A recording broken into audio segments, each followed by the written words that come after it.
centers combined to shoot 20 of 21 whenever this guy shot.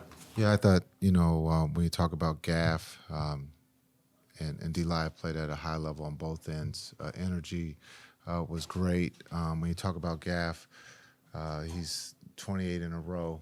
It's a record, right? And so just understanding that that's hard to do, and he's doing it at a high level, and he's doing it with some special players out there.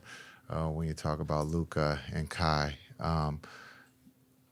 no, I have never seen that before. We've had two centers dominate like that, and then you bring in D Live, and he's 11 for 12, and with the home run or the bomb, the pass, the speed and the trust that Luka has with his centers.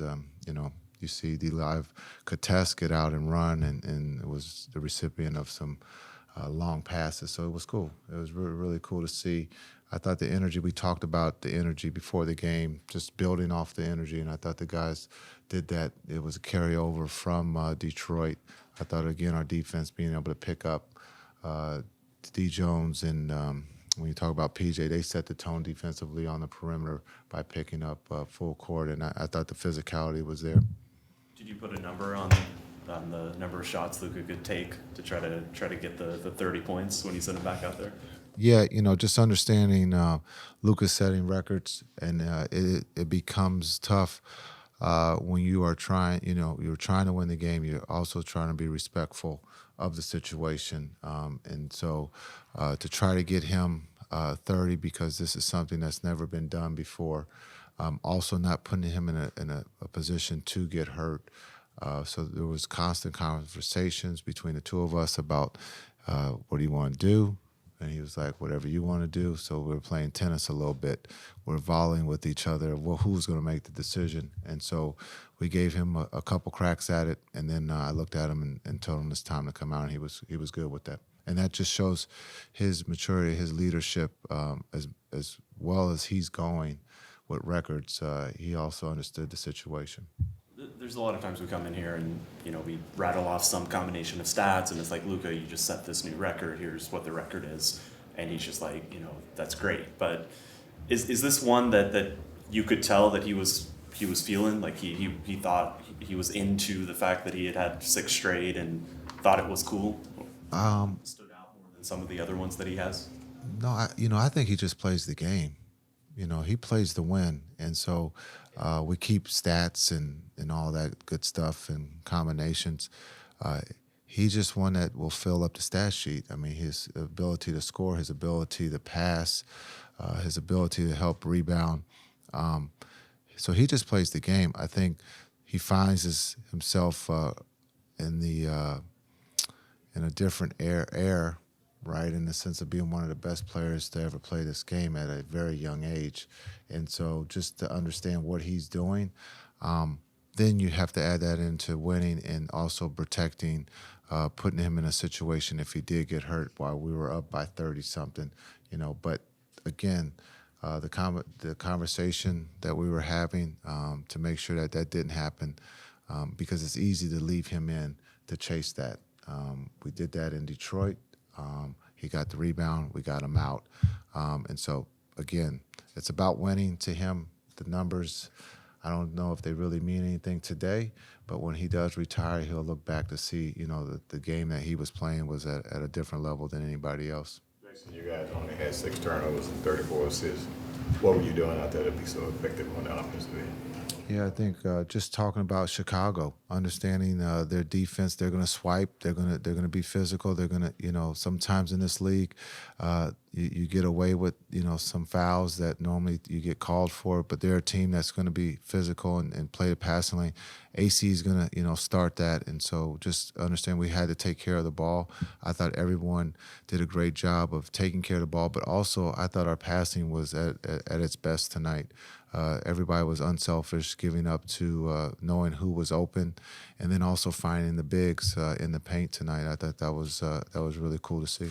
Back to the lobby, he had 8 dunks. I mean, you don't see that very often in one game, not one person. Yeah, he was by the rim, so that. But again, just understand our bigs.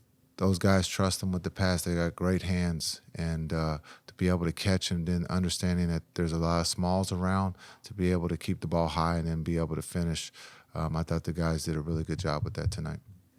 To the point on your passing, Tim Hardaway had forced this. It feels like he's been, looking for that extra pass since you guys, tweaked his role in the team. Is that something that you guys are asking of him?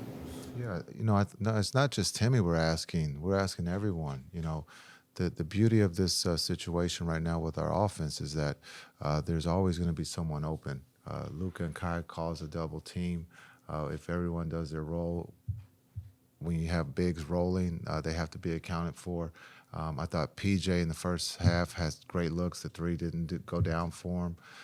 And so we're getting wide open looks. And so when the ball's moving like that, it's hard to guard. And it's actually fun to watch. And I thought the guys did a great job with that tonight. Just making the extra pass, understanding the corners were going to be open. Starting around the trade deadline, you went on that long winning streak, but then you lost a bunch of games in a row. Now you're back on a winning streak, including 2 blowouts in a row on the road. Do you have any explanation for that kind of streakiness you've been on? It's the NBA. It's just part of the season. You're going to win some, you're going to lose some. You learn from both of them. You learn from winning, and you learn from losing. And so it's part of the season. It's just part of the NBA. No lead is safe. 20-point lead is a 12-point lead in this league because everyone can get going from the three. And so just understanding that you're going to win some and you're going to lose. But right now we're focused on the energy and the effort on both ends. And so right now we go home, we got to worry about Golden State. Streaks, that's just part of of sport. You're trying to be consistent. And that's what we're all fighting for, not just us, but the other, 29 teams in this league. What's been the key to developing that combo of point guard and big man with Luka and Lively? Anything that stands out in terms of how that's developed, the chemistry, whatever else is involved? Yeah, that was just day one in September when they met. There's just the trust that Luka had in the pickup games. He found out very quickly that Lively can catch and finish. And so that was something that he was looking for and that he wanted. So I think the relationship started there and it's just continued to grow. There was trust on day one. And so whenever there's trust between a quarterback and receiver, it will only strengthen and it will only get better. And you can see that on the floor, not just with Lively, but with Gaff. When Luka is a special player who causes a problem, he has 2 or 3 players on him at one time. He's gonna make the right play. Now, does he always make the right play? There are a couple turnovers here and there. He is human. But just the trust that he has with his bigs tonight, Gafford had an incredible catch. A lot of you guys probably don't know which one it was, but just to understand that the trust that he has with his teammates and the ability that his teammates know that the ball is going to come at some point. Did you have any particular reliable or favorite targets when you were playing? Yeah, anybody who can catch it and score. If you couldn't catch it, then you weren't one of my favorites. But just looking at Kmart, you're looking at Dirk. Dirk wasn't one that was going to jump high and finish, but I knew if I threw him the ball that in the right spot, he can catch it. And then he had the hardest part, and that's to finish. I think when you look at just the trust that Luka at 25 and that D-Live at 20, just the relationship that they have right now. And then you throw in a newcomer, Gaff, and I don't want to, speak out of turn, but he is, I think, 25, and just the hands and the quick relationship that they have, and just understand it's not easy because Luka is sometimes called a late passer, and sometimes you will look and think that he's shooting and that you got to be ready because he's strong enough to throw the late pass. You brought up the Warriors, Jason. What do you tell your team this stretch of games between the Warriors and Thunder and Denver the next 3 games the rest of this week? We're going to take one game at a time. That's all we can do. We're going to focus on the Warriors. We'll get back home.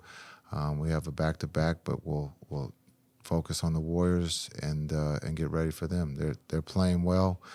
They have some injuries, but they're a team that's been there before, so we got to be ready. All right, thanks. Thank you.